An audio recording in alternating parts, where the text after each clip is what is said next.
Welcome into another episode of the Young Terps podcast. Ahmed Gafir and Mason Viner. Ahmed, we said we would be back here when the news broke on Jordan Seaton. It did. The Terps lose out in the last really a couple of hours of the recruitment, and they miss on their big target of the cycle. Yeah, obviously, really disappointing miss. Really felt like, I won't say felt like because really felt like just the feedback from people inside when you talk to them. Going into Wednesday, felt very confident. Wednesday, there was obviously some hurdles, and once it became very clear that Maryland was the public enemy number one for Colorado, it was all out pursuit there. Obviously, the expectation continued day in, day out that Jordan Seaton would ultimately sign during the early signing period. Thursday was another round of battles. Skip Bayless, they were talking about Jordan Seaton, why you should stick with Colorado, bring that back up on Undisputed. A day later, had all types of podcasts and talking about Jordan Seaton and Colorado, and kind of felt like it was, dismissing Maryland a little bit. But again, I talked about it for subscribers. What Dion was really pushing was obviously one, the NIL, but two, Dion's brand, and you kind of saw that in full force on Thursday. But going into that evening, still felt like that. Maryland was able to. They felt that they were able to secure or answer a lot of those concerns, be able to address kind of how Dion is approaching the process. I was told, Seaton's family was kind of bouncing everything kind of off locks and whatnot, was being very transparent about the process. And again, I kind of went silent for subscribers Thursday evening because it was very, very close. I mean, the confidence had never been higher that Maryland was going to get Jordan Seaton. And honest to God, I was midway through an analysis piece and decided, you know what, I'm going to go get coffee real quick. I'll be back in 10 minutes. And went to get coffee. And it was within that 10 minutes when I got the text that said it's not looking good, 50-50 at best. So, in the end, Colorado won out. Took a couple more hours. Obviously, it's all in Mike Loxley's hands down the stretch there, as he was continuing to work on that through the cycle down the stretch through the fall, and obviously that during his official visit, which Seaton did take that December 15th weekend. But again, just a really tough miss. I know Maryland's been in contention for 5 stars in the past, and I know you get a lot of feedback. Oh, Maryland can't be competitive in the NIL era, and honest to God speaking, I went to bed going on Thursday night thinking, this was going to be a potentially huge win in the NIL era for Maryland to say, hey, we can compete, but we still need some more from fans. But that was probably the closest. Might not actually be the case, but it really feels like it's the closest that Maryland came in a recruitment since Tariq Castro Fields way back. Yeah, certainly share the same, sentiment with that. It's just really, really close. And in the end, I don't think we've seen a guy like Prime in the recruiting space potentially ever, but definitely not in a long time that just has so much of his brand that's exclusive to him. It's not Colorado's brand, it's Yeah. Prime's brand that you're going up against when you're recruiting.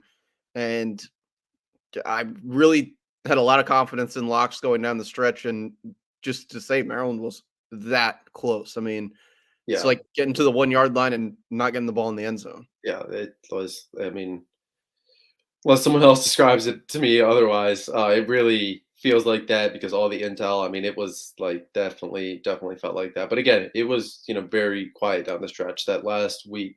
The efforts to kind of just keep quiet and kind of let everything kind of come to fruition. Because again, we kind of hinted at it the last show, but just the potential impact of obviously one landing that blue chip tackle, landing a local guy who spread a lot of offers, and then obviously being able to solidify the offensive line, being able to turn to Malik Washington and say, hey, maybe you're next up, and kind of address all the concerns there. But again, it's a tough miss, and now Maryland will have to replace at least one more starter along the offensive line. Yeah, they certainly will, and they picked up some offensive line pieces with the official announcement of the Terps portal haul. Yeah, Alan Huron, they were able to flip over from Penn State. He came over from Shorter, played every game over his last 2 years, whether at left or right tackle. And assistant coach Brian Braswell did a really good job.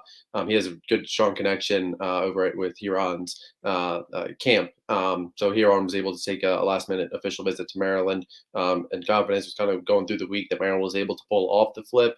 Penn State was trying to what they felt like manage Huron being a little bit newer to the recruiting process, but I think just that connection that Brian Braswell shared with Huron's coach loomed pretty large there. So I think it'll be interesting to see whether it is left or right tackle, but obviously a definite tackle starter for Maryland next year. 6'6", 310 pounds. He has 2 years of eligibility remaining. This one, I'm not so sure that I'd pencil in as an immediate starter. Lo Ba, 6'5", 320 pound offensive lineman out of Georgia, Memphis native there.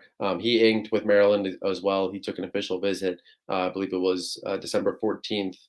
It was going into that Friday, December 15th as well. And then he committed after that visit, entered the portal, and I believe he was on campus within 2 3 days later. So was a guy that again, obviously with that size, it's 6'5", 320. Again, that has the size to translate to the Big Ten, and obviously just kind of being buried at the depth chart a little bit at Georgia. I think he's someone that kind of wants to play at his next stop, and I think Maryland obviously gives him a chance to do so. A lot of the feedback from IMG translated back and was good enough for Maryland that all checked out. So again, yeah, I think that he's a guy that could step in and kind of fill in for one of those guard spots, likely replacing Corey Bullock, who was looking for a waiver, but just doesn't seem likely that a return is going to end up happening.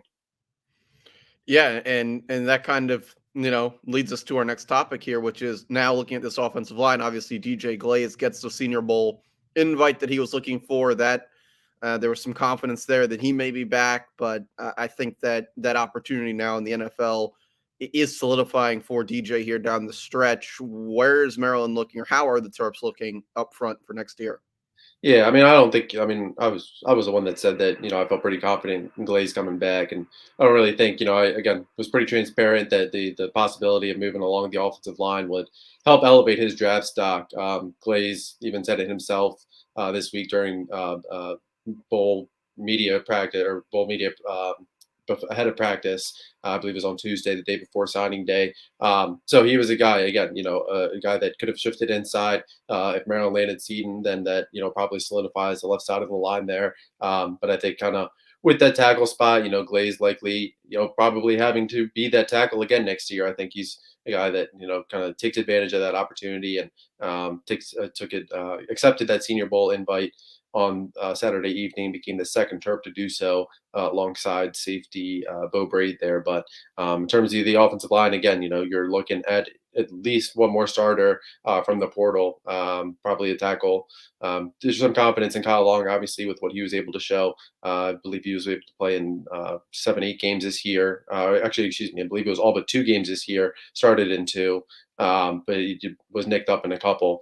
But again, he was a guy that was able to kind of push Amelia Moran for that guard spot going into the season. So I think he's a guy that is kind of able to step in to that void, but finding a portal tackle is going to be a big priority for Mike Loxley, for Brian Braswell, going into this next wave of portal entries. Yeah, looking at it, you would almost love to see them pick up a portal and another interior offensive lineman that's looking for that opportunity. Maybe they somewhat switch the perspective. There's an opportunity probably to find a grad transfer tackle down the line, not just a portal guy, but really just trying to fill out depth. You would hope that Andre Roy might take that next step and be able to step into a role. Like they've recruited linemen, but at this point you either need somebody to step up that you've already have in the fold, or you have to look elsewhere. Yeah, I think that's fair. I think Roy's been someone that's kind of slotted at right tackle so far. So I think if he's able to kind of ascend into that starting offensive line, that Huron probably is that guy that slots into left tackle there. But again, I think they'll take a long look at their portal options at tackle. But again, that's the premium spot, so everyone's gunning for them. So it'll be an interesting pursuit. But I think again, think also what's kind of overlooked is Maryland being able to. He hasn't officially signed yet. A little bit just different of a process for him. But Josh Katlenberger, former Purdue lineman, started 7 games over there, 5 of them at center. Where he's coming into College Park. He's already in College Park actually, but he's going in with the intention of solidifying that starting center spot there. So again, I think that was a pretty nice early pick up for Maryland to kind of address one big weakness there. But again, looking at that tackle spot, I think that's going to be the key. But just felt like Thursday the offensive line for next year could have been looking really good, but can't blame Glaze. Obviously, I think you have to look at the other side of the coin where Glaze has a chance to become the third offensive lineman that Maryland has had drafted in the last 2 years. And that's not something that Maryland's had for, very, very frequently. So I think that's something that definitely can't get overlooked. Yeah, Ahmed. Last point from me on the offensive line. Last question from me for the offensive line. There was some talk about potential junior college targets on the offensive line. Is there anything there? Is Loxley going to kind of turn back to what brought him Jahari Branch and a couple others over his time in College Park? Yeah, no, I think it's kind of just shifted. That'll be kind of portal from here on out. I think if Maryland wanted to do that, they'll Quay McBroom was a guy that from the JUCO ranks that tentative December 15th official visit that ultimately was canceled. So not saying that they 100% won't, but the preference will definitely be the transfer portal over the JUCO ranks. Yeah, looking elsewhere in the portal, obviously a couple needs that I think fans are maybe a little bit too on, but Ahmed, going as bowl season wraps up, as the portal entry window wraps up, positions of need, obviously corner, maybe another defensive lineman or edge rusher, and we already addressed the big one being the offensive line. Yeah, obviously, like you said, offensive line, finding one more corner. They were able to host Tayon Holloway, a former North Carolina cornerback, for an official visit that December 15th weekend. But he decided to not even take that LSU official visit in early Jan. He signed with Louisville on Wednesday. So finding another guy there. But again, Jalen Husky, who's already on campus there, I think that's a big win, early win for Maryland there. But you look at defensive linemen, Grady Kelly from Colorado State. Maryland's offered him Anton. Gonna butcher this last name, excuse me, but Junchuk. Definitely butchered that last name, but he's a DN from Albany. Maryland, but jumped in the mix for both of those guys. And again, we talked about just bowl games, whatnot. It'll be interesting to see, what if there are many bowl or excuse me post bowl entries for Maryland. I think you're more likely to see post spring ball rather than post bowl game, but it'll be pretty interesting to see just kind of who enters across the college football landscape to see beef up that defensive line. I think that defensive end spot, finding another guy that kind of put pressure on the quarterback and maybe have Kellen Wyatt say a little versatile there with the outside backer DN a little bit the way they use him there. I think that'll kind of help Maryland. So I think that's kind of the one of the biggest concerns there. It'll be kind of interesting. I don't expect middle linebacker, despite losing Jeremiah Marcella and just despite Jay Barham going to the transfer portal. I don't expect that to be a huge position of need, but won't be uh, completely shocked if they evaluate that position. One more safety that can kind of help rotate in. I won't be shocked if they evaluate that. They've been, kind of showing loose interest in a couple guys in the portal there that didn't really materialize into anything there. But again, I think the trenches and cornerback are going to be the biggest priorities for Maryland. Yeah, and Ahmed will certainly have all of that coverage for you over on InsideTheBlackAndGold.net. Let's anything else on football that you want to get to? Yeah, Maryland also signed. I know we talked about Jalen Husky. They officially signed him, but MJ Morris, who every felt like every reporter was asking Locks the day before, even though or 2 days before, even though he wasn't signed. But officially in the fold now, 6'2", 205-pound quarterback already on campus, has 3 years of eligibility remaining. So obviously with Talia Tagovailoa, with him opting out of the bowl game, Maryland fans will get a chance to see Billy Edwards under center. Obviously, Loxley said, don't rule out Cam Edge, expect him to play as well. So, but MJ Morris, he's definitely going to be a guy that won't play in the bowl game, but looking ahead to spring ball will definitely be one of the probably one of think a lot of people are looking at him as probably the top guy, maybe the guy with the edge going in, just depending on how he does grasp the offense. But again, just kind of seeing how they all fare going into that quarterback competition battle in the spring.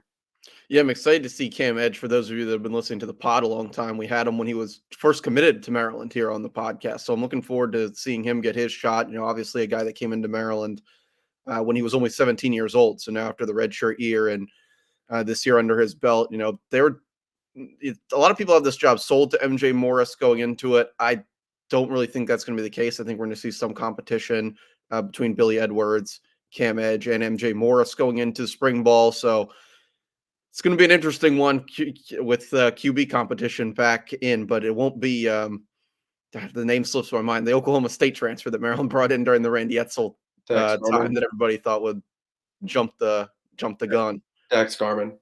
Yeah, there you go. So we won't have that sort of QB competition, but somebody will emerge. Yeah, definitely. I think, and I don't think it'll be something that's solidified by the spring. I think, we'll have an idea, just kind of how they shake up with the order. I think between those three guys, but I think it'll be something that goes into probably, maybe at least one, maybe even two scrimmages going into fall camp. But again, it'll be fun to cover. It'll be the first one really under Loxley, so I'm excited to see how that unfolds.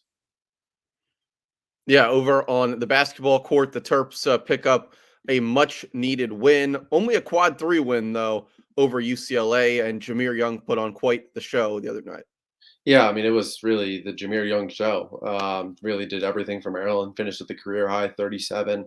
I believe he finished top five most points in Maryland. I think it was fourth most points in a road game in Maryland history. But 37 points, 13 of 19 shooting, in 37 minutes. I mean, he did everything. And again, Maryland just really struggled to find much production outside of really Dante Scott, who was the only guy to contribute much. Again, 17 points, 54 points combined between Jamir Young and Dante Scott. But again, Maryland, they will continue to go as far as Jamir takes them.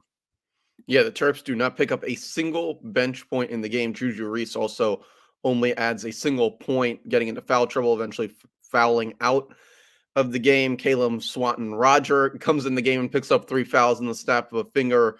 Um, Definitely a lot of fouls called in this one both ways, but the Terps, you mentioned it. They'll go as far as Jameer Young will take them, and certainly will have quite the gauntlet coming up with the Big Ten schedule. Yeah, again, they have that one last tune-up game with Coppin State. I believe that's next Thursday. So, and then it's the calendar turns and it's number one Purdue right there for the taking. So, with discounted tickets. But again, Jameer Young, I think he's just kind of taken that ownership on him. And again, I think it's clear that what the freshman, what everything going into the season just kind of really hasn't materialized yet. Julian Reese really just kind of struggled offensively. Felt like he was just kind of stiff, could not find any rhythm. And again, 5 fouls, 22 minutes there. Maryland, you can make the argument that Maryland looked better with him on the bench than him on the court through a little bit of stretches in the first half. But again, just the foul trouble. And again, it's now not even Julian Reese, it's Caleb Swanton Roger, who this is not the first time this year. Jordan Geronimo also fouled out in 26 minutes. So they're definitely a concern. But again, Jameer Young, I mean, I think he's just been able to do everything for Maryland, and it's at will. And it'll be really interesting to see kind of what his ultimate pro projections kind of look like. But it just feels like, just offensively, he's just very gifted, and obviously with Maryland struggling to shoot the ball offensively from deep, him knocking down for the 8 threes for Maryland in the win, again, just is another feather in his cap. Yeah, you mentioned 4 of Maryland's 8 3-pointers, but just to show it, the Terps knocked down 20 field goals the entire game. Jameer Young makes 13 of them. Maryland knocks down 21 free throws in the game. Jameer Young has a third of those. He hits 7 of them. He also adds 7 of Maryland's 32 rebounds in the game, 3 of Maryland's 6 assists in the game. Obviously, the big number ends up being 37 of the Terps' 69 points in the game. You can't have a guy put a team on his Right. back more than Jameer Young did, especially the way he also closed out the game when he had kind of gone cold a little bit in the second half. Yeah, and again, I don't know that I expect a game like that too frequently from Julian Reese, but again, the supporting cast, and until they're able to really step up, prove they're a threat. Dante Scott obviously, can't shouldn't. I know he caught a lot of flack at the beginning of the season, but 17 points, obviously there four of 11 from the field. He was able to step up as well to knock down a couple timely shots. Until the supporting cast is able to really again provide any threat. It's going to be Jamir Young by midway through January. By Feb 1, Jamir Young's just going to be facing the double teams day in day out. So it's a concern for Maryland. And again, we haven't really talked about the second half and what really felt like what a 20-point lead felt like just evaporate minute by minute there, and finally went down to a one possession game there in the closing minutes. But again, I think it's a little bit of a concern that Maryland just can't find anything else outside of Jamir Young and Dante Scott, really. And Yeah, talking again, about that. just the whole season, though. I mean, just outside of those big three, I mean, you're really only seeing spurts from these guys. Yeah, talking about that time in the second half, one of the things I noticed when I went back and I watched the second half, trying to kind of put together the pieces of what ends up happening is, look, Maryland misses a couple shots there. And the number one thing, and it's been pointed out by many people, it's pointed out inside the black and gold.net by subscribers in the forum, it's everywhere. The spacing on the floor just evaporates. It suddenly looks like there's no room on the court. Suddenly they're moving, three guys are just standing on the 3-point line on one side of the court and somebody's trying to drive the basket. When the offense was spaced well in the first half, obviously it helped that Scott was hitting some threes and there was something else going on with the players. But when the movement stops in basketball, you're dead in the water other than the guy that has the ball is trying to drive the basket. And just a couple things on that. Deshaun Harris Smith just doesn't drive the bucket. I think he could get really aggressive towards the basket when they need something. Scott similarly just wants to hit, takes a couple pull-up jumpers there, and he had a good game, but guys just need to know what their shot is and what they can go with it, and that the ball will die if you just stop moving. It's like not running a route in football. Yeah, again, it feels like there's still large stretches of the game where you just kind of question what offensive set Maryland is really running. So I don't, when you talk about the floor spacing and whatnot, I think it kind of all goes hand in hand there. So definitely concerns there, and I can't say that I walked away from that game feeling that Maryland had taken the step in the right direction. Now, again, winning away from home is tough. Winning at UCLA, especially after last year's game. I know Jameer Young talked about it.